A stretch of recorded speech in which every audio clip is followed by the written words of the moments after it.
Membahas peranan perbankan di tahun kebangkitan ekonomi, kami telah tersambung dengan Direktur Utama PT Bank Rakyat Indonesia Persero Tbk atau BRI, Sunarso, secara eksklusif dalam segmen khusus Money Talks. Selamat siang Pak Sunarso, apa kabar? Selamat siang, alhamdulillah kabar saya baik. Baik, sebagai bankir dan Direktur Utama BRI, bagaimana Bapak menggambarkan kondisi tahun 2021 dan juga harapan untuk 2022? Baik, saya kira tahun 2021 memang kita masih menghadapi tantangan yang tidak mudah.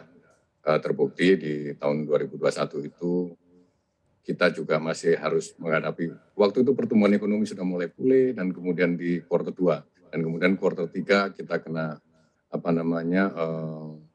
yang varian Delta dan kemudian membuat ekonomi kita mulai slow down kembali. Tetapi secara keseluruhan saya ingin mengatakan bahwa untuk melihat bahwa apa yang tantangan yang kita lewati di tahun 2021, saya kira kita bisa meresponnya dengan baik dan kemudian kita tetap optimis melihat di 2022. Kira-kira kalau saya mau rangkum adalah bahwa hal-hal yang positif untuk kita menjalani 2022 adalah pertama adalah di internasionalnya, di globalnya, Amerika Serikat, China, Eropa, dan negara-negara besar lainnya masih menjadi driver utama pertumbuhan ataupun pemulihan ekonomi global. Yang kedua adalah vaksinasi, faktanya sudah semakin intensif dan meluas di berbagai negara termasuk Indonesia. Dan kemudian untuk Indonesia menurut saya yang paling penting adalah bahwa di akhir-akhir 2021 dan saat ini juga menunjukkan bahwa permintaan domestik semakin kuat dan semakin pulih ditopang oleh konsumsi rumah tangga dan investasi. Dan kemudian juga peningkatan harga komoditas di pasar global itu diperkirakan nanti di 2022 ini masih akan terus terjadi dan kemudian itu juga yang meningkatkan kuatnya peningkatan ekspor kita. Demikian juga impor kita naik, itu juga menunjukkan bahwa permintaan domestik itu sudah menguat. Kemudian perekonomian dan perilaku manusia yang semakin adaptif ya, terhadap COVID-19. Namun demikian kita mesti blend ini dengan hati-hati karena ada hal-hal yang mungkin memberikan sinyal yang negatif. Pertama adalah isu tapering off pada November 2021 yang diikuti pasti naiknya suku bunga acuan The Fed. Ya. Dan kemudian munculnya varian baru Omicron dan juga data-datanya menunjukkan bahwa pemulihan ekonomi di dunia itu mengalami divergensi yang makin lebar. Divergensinya disebabkan antara lain adalah kemampuan negara-negara mengelola vaksinasi dan kemampuan negara-negara mengelola pengendalian pandemi. Dan kemudian BI juga secara domestik, BI menaikkan suku bunga acuannya dan ruang kebijakan fiskal kita makin terbatas.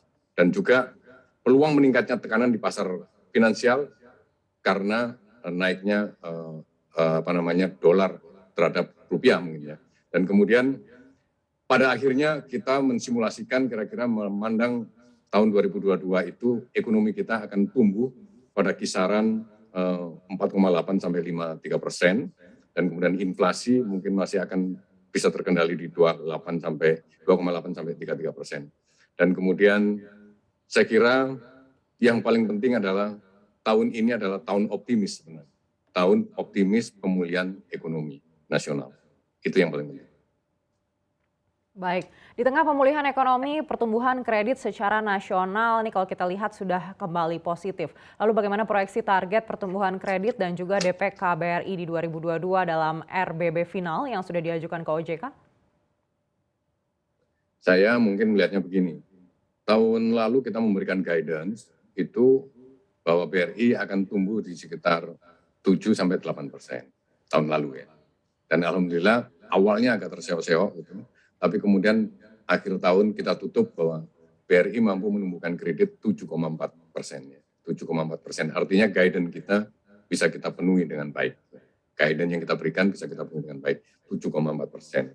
Maka kemudian saya katakan tahun ini kita bisa lebih optimis lagi karena kuatnya permintaan domestik ya, dan kemudian juga daya beli masyarakat. Sehingga karena Ternyata yang paling kuat mempengaruhi pertumbuhan kredit itu ternyata adalah satu konsumsi rumah tangga, dua adalah daya beli masyarakat. Itu yang paling kuat. Kalau itu pengaruhnya yang paling kuat itu memang kelihatan sekarang ada peningkatan, maka kita berani memproyeksikan bahwa kredit kita di tahun ini akan tumbuh 8-10%. Sedangkan dana masyarakat, karena sekarang meskipun kredit kita tumbuh 7,4%, LDR kita sekarang masih berada di kisaran 83%, loan to deposit ratio kita. Artinya kita masih memiliki likuiditas yang begitu ample, begitu melimpah, yang tercermin di LDR kita di 83%. Maka kemudian meskipun kita menargetkan kredit tumbuh 8-10%, maka kita mentargetkan pertumbuhan dana masyarakat sekitar 7-8%. Saya kira begitu. Seberapa optimistis bahwa perseroan bisa mencapai target tersebut dan juga sektor bisnis mana yang menjadi incaran BRI sepanjang tahun ini? Ya kalau ditanya optimis, saya pikir karena kita sebenarnya semua syarat-syaratnya untuk bisa tumbuh itu terpenuhi. Pertama untuk bisa tumbuh adalah yang pertama harus ada likuiditasnya. Dan likuiditasnya saya katakan tadi kita memiliki likuiditas yang melimpah. Kemudian yang tercermin di LDR yang masih kepala 83%. Kemudian yang kedua adalah secara internal pertumbuhan kredit harus selain likuiditas harus ditopang oleh kecukupan kapital. Dan kapital kita habis right issue, dan right issue terbesar di Asia Tenggara, nomor 3 di Asia, nomor 7 di dunia. Dan itu menghasilkan kapital yang luar biasa, yang total nilai right issue kita 96 triliun. Dan kemudian yang cash kita peroleh kapital itu 41 triliun. Jadi kita punya kapital tambahan 41 triliun, kemudian likuiditas kita melimpah, maka kalau ditanya optimiskah untuk tumbuh lebih agresif di tahun 2022, pasti optimis. Tinggal sekarang internal kita sangat memadai untuk tumbuh, sangat kuat supportnya untuk tumbuh, dan sekarang eksternalnya adalah pasarnya. Pasarnya tadi sudah saya sampaikan bahwa konsumsi rumah tangga mulai menguat, daya beli masyarakat mulai meningkat, pendapatan juga mulai meningkat, dan bahkan ada kecenderungan masyarakat mulai spending. Tanda-tandanya bahwa mulai spending adalah bahwa kecenderungannya mereka sudah menggunakan tabungannya untuk konsumsi ataupun investasi kecil-kecilan ya, terutama di rumah tangga. Dan kemudian itu juga menunjukkan bahwa loan demand kita ada tanda-tanda, ada simptom bahwa itu akan menguat.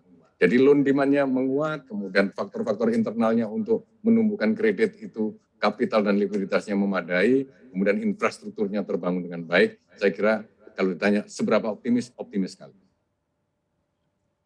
Baik, lalu sejauh mana prospek perkembangan bisnis UMKM BRI pada 2022 mengingat kini perseroan sudah menjadi induk usaha dari holding BUMN Ultramikro yang tentunya juga menambah jaringan nasabah dan juga jangkauan wilayah grup BRI.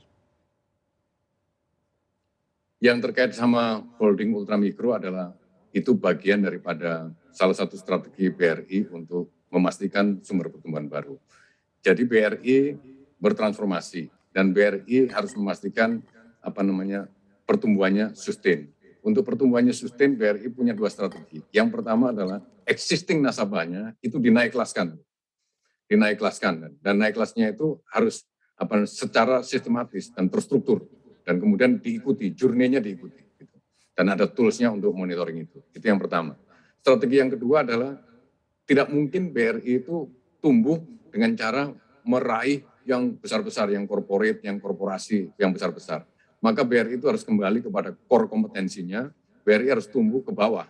Tumbuh ke bawah artinya kita harus mencari segmen yang go smaller, gitu ya, yang lebih kecil-kecil. Gitu. Dan itulah transformasi kita mencari sumber pertumbuhan baru yang lebih kecil. Maka kemudian kita bersedia untuk menerima amanah menjadi holding daripada Ultramikro. Jadi kalau selama ini kuat di mikro, maka kita sekarang menjadi holding di Ultramikro. Nah, seberapa potensinya kira-kira di Ultramikro ini?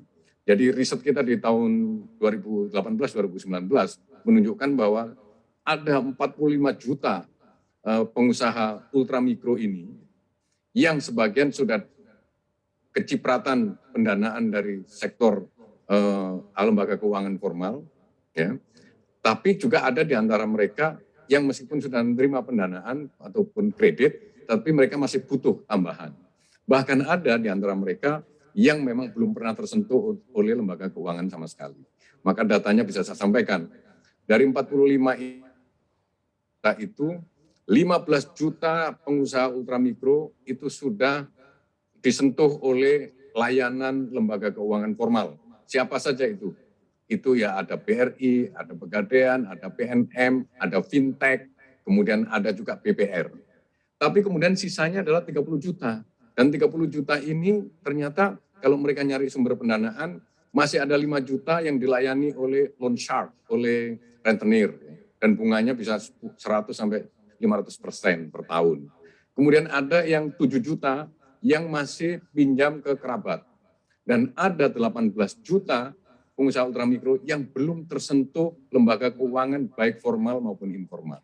Maka sasaran kita di holding ultramikro ini, itulah yang akan kita sasar yang utama, yang 18 juta dulu, dan kemudian yang yang sudah dapat layanan tapi butuh peningkatan pendanaan, yang lain-lain juga peningkatan support untuk meningkatkan skala usaha mereka. Jadi kembali lagi, potensi ultramikro kita sangat besar, ada 45 juta, dan kemudian sasaran utama kita adalah yang belum tersentuh sama sekali oleh lembaga keuangan itu 18 juta. Dan kemudian yang lain adalah bagian daripada pertumbuhan tadi, menaik kelaskan secara terstruktur. Kira-kira itu yang bisa kita lakukan. Dan sekarang apa upaya yang dilakukan? Maka Pegadaian, PNM, dan BRI itu melakukan efisiensi dari sisi biaya jaringan dengan menggunakan namanya itu Senyum, ya, Sentra Layanan Ultramikro. Itu adalah co-location, ya. Co-location di mana satu kantor BRI dipakai bertiga, dipakai oleh BRI sendiri, jualan kredit mikro, dan kemudian Pegadaian jualan kredit berbasis gadai, dan juga tabungan emas, dan kemudian teman-teman dari PNM yang namanya AO Mekar itu jualan program kredit yang sifatnya adalah group lending. Dan kemudian group lending ini dilakukan sifatnya adalah empowering, gitu, jadi pemberdayaan, dan kemudian belum bankable, dan kemudian diangkat sampai mereka memenuhi syarat-syarat perbankan, dan kemudian syarat-syarat lembaga keuangan formal, dan kemudian kalau sudah naik, mereka punya pilihan, apakah mau pinjam berbasis gadai atau pinjam berbasis fidusia. Kalau pinjam berbasis gadai ke Pegadaian, kalau pinjam berbasis fidusia ke BRI. Demikian kira-kira yang sudah kita lakukan. Masih ada lagi yang lain-lain, termasuk untuk akuisisi, joint akuisisi, kita buatkan aplikasi yang namanya UMI Corner, Ultramikro Corner, dan kemudian terus kita tingkatkan support kita untuk melayani 45 juta potensi nasabah ultramikro.